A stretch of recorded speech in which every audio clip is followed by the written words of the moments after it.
Southern New Mexico is chili pepper country, land of the lowrider, the lifted truck, and the muscle car. My cart was ridiculously overstuffed by this point, and my feet hurt. For the first time in a while, I felt lonely.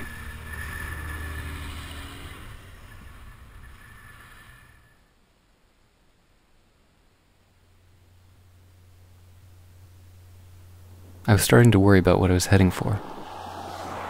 The closer I got to the border, the more nervous I became about camping. I got particularly jittery near Radium Springs, ducking car headlights and waiting to be seized by Homeland Security, but no one came knocking. And waking up early did have its advantages. As did the narrowing horizon. As did heading south. Back in Truth or Consequences, I'd come close to Spaceport America.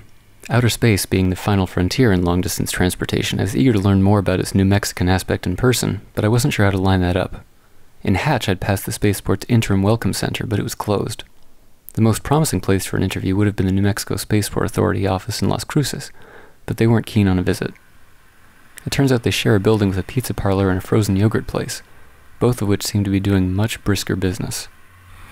At that last convenience store back in Vado, when I walked in, the cashier turned and said, "Monday."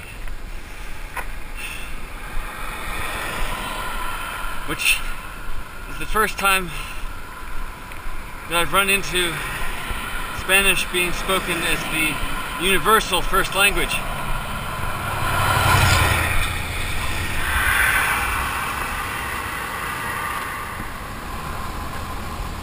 Those mountains out there are my first sight of Mexico.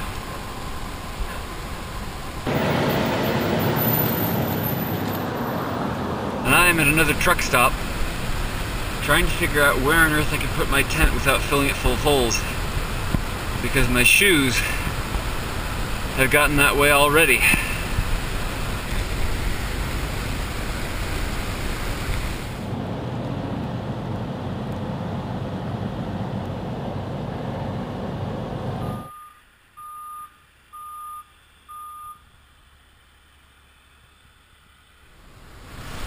I've been saying during the whole course of the trip that I've been traveling from Seattle to El Paso.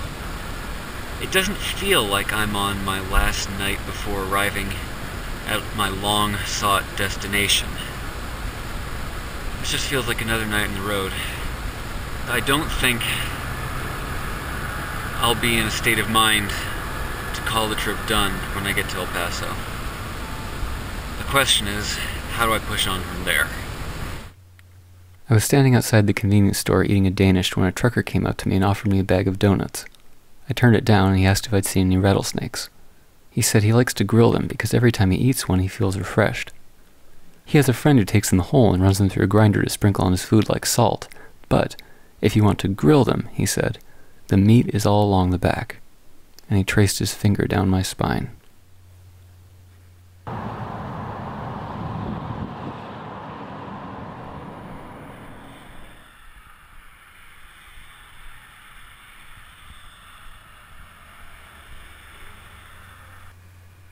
El Paso is a riot of typefaces and fitness businesses.